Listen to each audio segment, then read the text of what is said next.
I'm in a nice sandy patch here. You see, nice and sandy.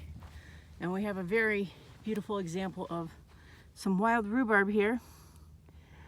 Not exactly the largest flowering stalk, but you can really see the red there at the base of the flowering stalks.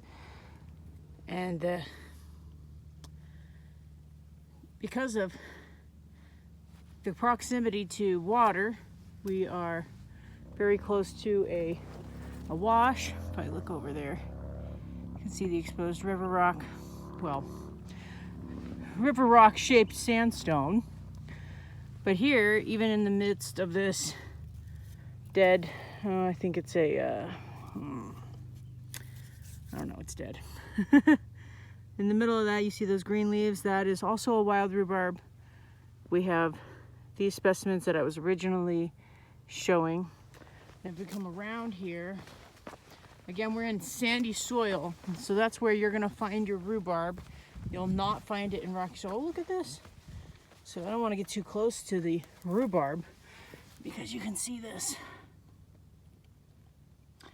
kind of black, bumpy textured soil here. This is a cryptobiotic. It's a bacteria that creates a crust in our soil, and it actually helps keep the sand and dirt and soil from blowing away in high wind. It also kind of acts like a mushroom that you would get in other environments where it helps to move nutrients, stabilize nutrients in the soil. So this is an additional rhubarb. You can see this one hasn't flowered yet. Really healthy. And if I just kind of peek, that looks like a baby rhubarb right there in the middle of the screen. Yeah. Oh, there's one. There's one. You see the flowering stalk sticking up there. Let's see, we'll go over there. So this is a nice little area with rhubarb.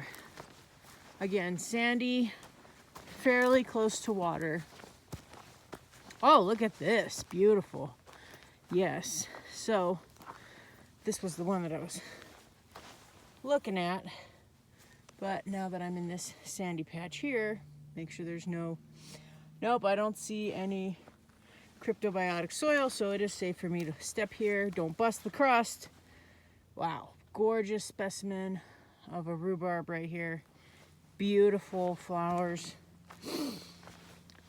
Kind of late I am for these ones. These ones are already starting to dry up. You can see, the redness there at the base of the stalks.